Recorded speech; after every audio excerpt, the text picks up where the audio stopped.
Hello everyone, it's me Nini and welcome to Remote Philippines Job. And today we will doing some testimony with Miss Jess. So say hi Miss Jess. Hi. So Miss Jess is one of our amazing remote team members from the Philippines. And we want to give you what exactly it looks like on how working with us behind the scene. But before we proceed to our testimony interviews, Miss Jess, can you first introduce yourself? Hi, everybody. This is Real, and I am from the recruitment team. So, yeah, my task there is to recruit, our future employees and also, to communicate with them. That was great. So before you applied to our company, Miss Jess, where did you find it? Is it on internet, just like social media platforms, TikTok, Instagram, Facebook, or it is a referral of a friend? Nakita ko siya sa OLJ when I was scrolling, and I think the job description really fits me well. Kasi I was an HR before also, so I think it really matches my skills. So, hindi ka ba nagdalawang isip na baka scam to? Kasi di ba meron talagang company na nang sa scam? And what make you think na legit talagang company na to? Of course, may duda kasi rampant ngayon yung scam na mga job post, 'di ba? So, but I really go for it naman kasi wala namang mawawala sa akin. And yeah, I really prove it na hindi siya scam when I received my first paycheck. So, yeah, that really, Yes. really pushed me. Yes. So, upon your application process, nahirapan ka ba? Or how long does it take for you to be hired after you apply? Sobrang dali lang, actually. I applied today, for example, and then I received like confirmation tomorrow for interview. And yeah, tuloy-tuloy na siya until So, now. does it take you a week or days lang para ma-hire? Days lang, actually. Like, what specific? I think 2 days. 2 days? Yeah, 2 days, yes. Sobrang bilis naman nun.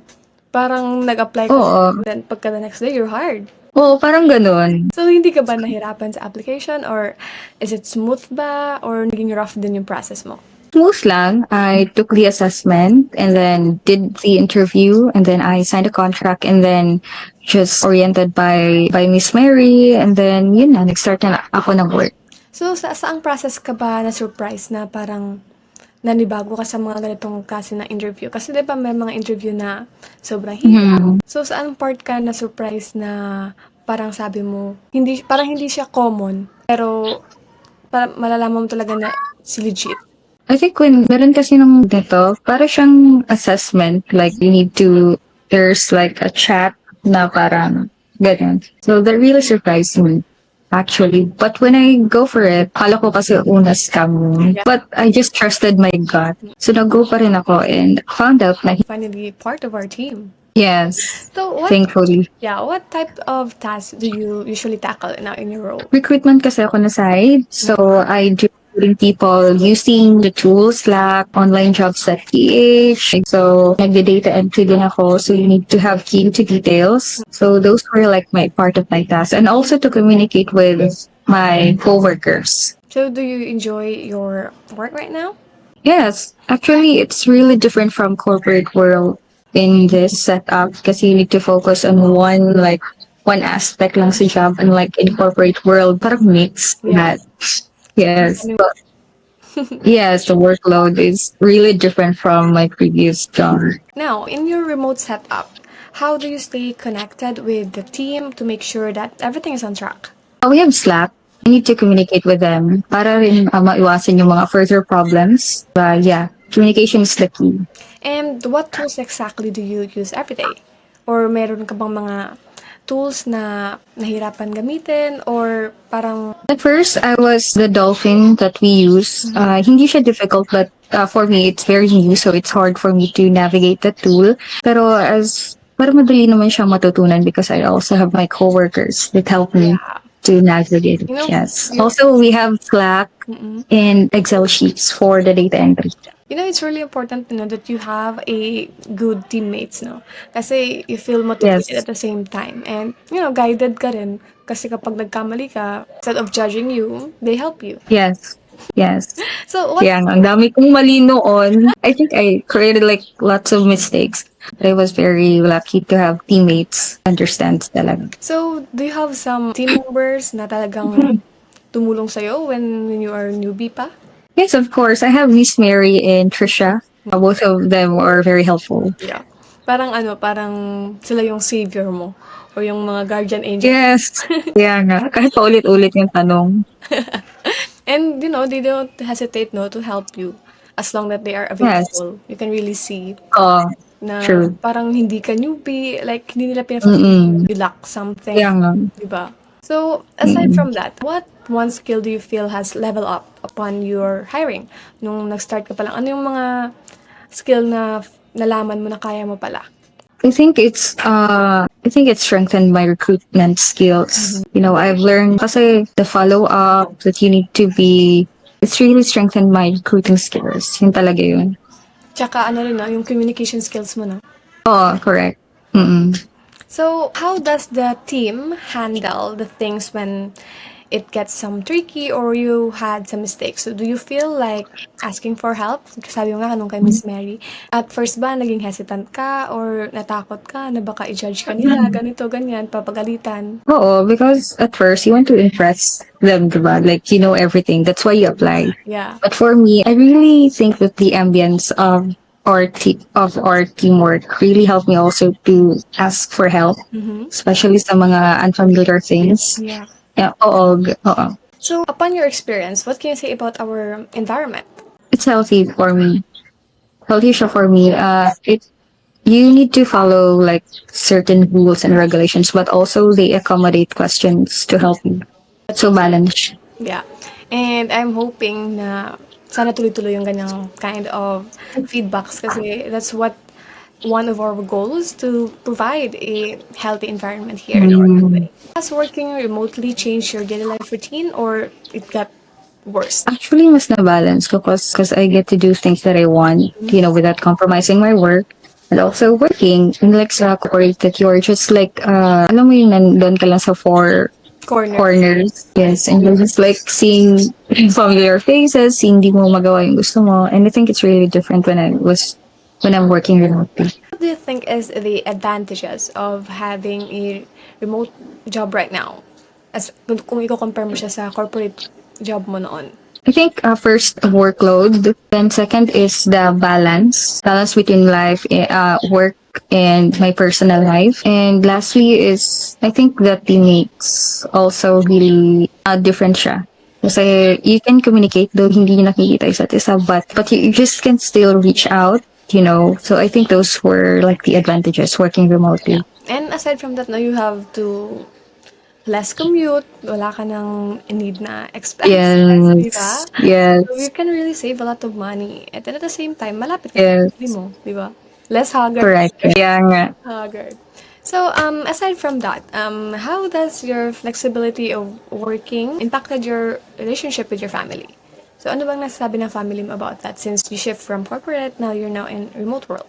Of course, they were surprised at first because I think that they think that corporate really give you stability. Ando naman talaga yung stereotype nun.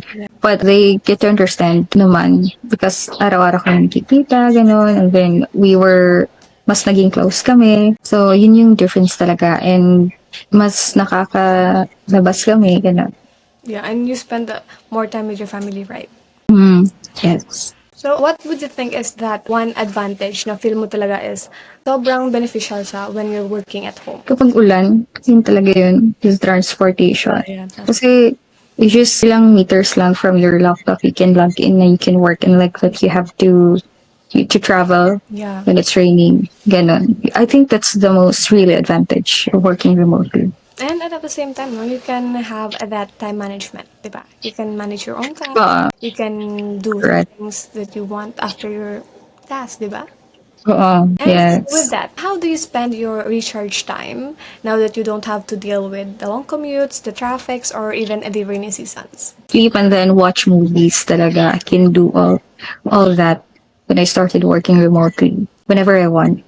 As long as hindi naka-compromise yung work. Yeah, that's good. Some hobbies na rin na kita mo na pwede mong magawa upon your free time besides from being a worker here in RPJ?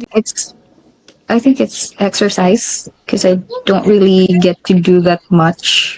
Kasi nakakompromise yung task. Home workout ka lang. Jogging. You know, it's really good naman talaga to be stay fit naman, di ba? Lalo na you're Yes. working Oh. and nakaupo ka lang minsan, yung likod mo rin. Oh. Diba? Yeah. Back pain tayo. Back pain na lang ng back pain. Wala tayong Oo. dito eh. Kaya nga. So yeah, we need sometimes to exercise para ma-stretch din yung Mm, likod natin. And now, we true. talk about a lot of the future here, di ba? So, how does it feels like working on the cutting edge of AI while others are still doing some traditional tasks? So, what would you think of it? AI, I think for most business, mas advantage siya as long as it really doesn't cut the connection of how human treats others. There's still like a touch of alam mo yung what we human are like empathetic, Yeah, yung yeah. ganun, the emotions. Yes. It makes the life easier actually. I think mas lamang siya kaysa sa mga traditional. As long as it aligns, as long as it's doing good, I think AI is really good in a company naman, kaysa sa traditional. If you had to describe also the leadership in our company, the leadership style here in the remote Philippines jobs, in one sentence, what would it be? I would describe it as democratic and also welcoming to the newbies, and they're very like they give instruction well and they will teach you efficiently. Ganun. It was great, no, na na-notice mo mga bagay na ganyan. Kasi, minsan kasi kapag newbies ka, you're focusing on your work lang, and then you don't mind your environment. But, mabuti kasi as a, observant ka at the same time. Kasi, di ba, makaka-affect din sa'yo yan. Like, how you do your work, especially when you have a good teammates, and time yung maganda, if maganda talaga yung pakikitungo sa'yo ng manager, you feel motivated every time you do your work. Yeah. Yes. So, Correct. you know, in some remote jobs, you stay in one place, diba? And how does RPJ invested you in your growth, given you have new responsibilities? They give me growth with yung concrete na because I think they're very open to like promotions and ganyan because I think may iba nag-iiba na yung roles nila or they go upwards ganun. So I think they're very concrete sila sa plans for you as long as you do well. So I think that's what I noticed here in this company. Yeah. And you know, with that, how was your life now? Not just your career but your actual life. Does it improve since the day you signed here the contract with us? It actually improves while earning. I get to do my thing without worrying and worrying about money every month.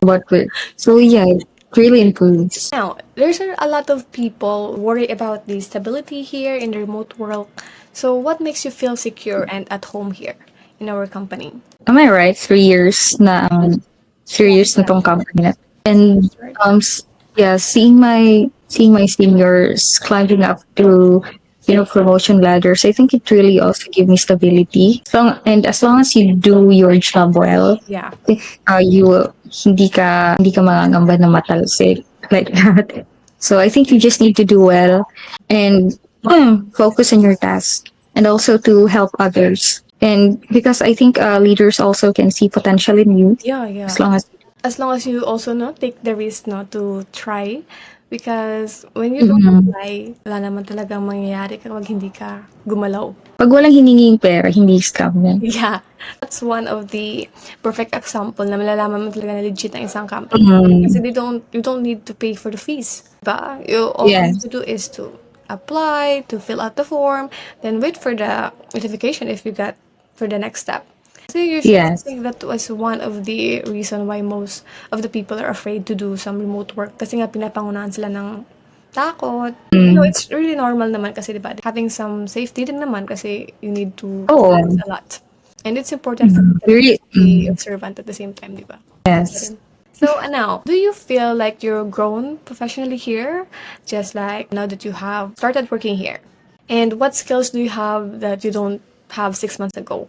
Now you think you found here in our company? I'm more now keen to details kasi you need to input exact. Kasi meron kaming parang data entries, Excel sheets na nilalagay. You need to be keen to details and to be exact on the details that you put. I think that really strengthened me now unlike 6 months ago. And also, to be initiative kasi hindi always available yung mga kasama mo. So you need to initiate also to do your research first before asking para hindi naman parang mainis yung Mm-mm. teammates mo sa'yo. As long as you do also your part. So, what would be your advice to them since parang they will say na wala pa silang experience or natatakot silang mag-apply? What will you tell to them or what would be your advice? Ito man na natututunan. Everything can be learned. As here naman, we are very welcoming to newbies. And as long as you have like the passion to learn, I think that's what you need right now instead of experiences. The passion to apply and to give yourself a better life. And what would you think is that one tip that you can tell them to get easily hired if you have something? Answer well in the assessment so that you'll be invited for an interview. I think that and do well in the interview. Yeah. And also, no, be genuinely honest about yourself, di ba? Kasi Yes. kasi kapag nagsasabi ka ng mga bagay na hindi naman totoo about yourself, then when you get hired, hihirapan. Di ba? So, it's really Yeah. important to be honest na sabihin mo talaga na you don't have experience. And we will understand naman. Oh. Because most of our worker here or staff here, team members here in our company, some of them are newbie. And wala kaming problema when we don't have some experience. What we want here is someone who is willing to learn and at the same time, Yes. gusto niyang mag-grow here in our company. And, we don't want you to feel also na wala ka pang experience, na newbie ka pa lang, and there are a lot of people here na marami nang alam sa'yo. Kaya sabi nga ni Jess, she was thankful with Miss Mary and Miss Trisha. kasi they guided her upon her journey here. And now, ngayon, meron na siyang initiative and alam niya na kung anong dapat na gawin. So, it's really important din also take the, diba, when you don't take that step. And actually, it's really also important. You also have that confidence din. Mag-try. Kasi, diba, it's either you take the risk or lose the chance. Correct. And, guys, Miss Jess can really vouch our company na we are legit. Kasi look at her now. She started working with us. And sabi niya nga, paycheck is on. Kaya nga, yun yung pinaka-importante joke. Yeah. Bonus din naman yun, guys. Kasi malalaman mo talaga na legit ang company when yung matatanggap mo yung paycheck. Hindi kami commission-based dito, guys. We are working hourly. Kasi yan yung mostly yung mga misconceptions when you work online, di ba? Sabi nila it's commission-based. But yeah, here we are working hourly and you get paid hourly. You can also do some part-time and full-time here. It depends on you kung paano mo i-manage yung time mo. And yes, with that, I want to thank you, Ms. Jess, for your time and for opening and sharing up your journey with us. And we are so lucky to have you in our team. And hopefully, we will do some chika soon. And yeah, I'm looking forward then you will be having a great time here in our company and you will grow not just professionally but also personally. And to everyone who's watching, thank you for tuning to our Remote Philippines Job Team Spotlight. And yeah, see you in the next one. Miss Jess, thank you so much and I do really hope you have a good day. Thank you also. Bye! Bye.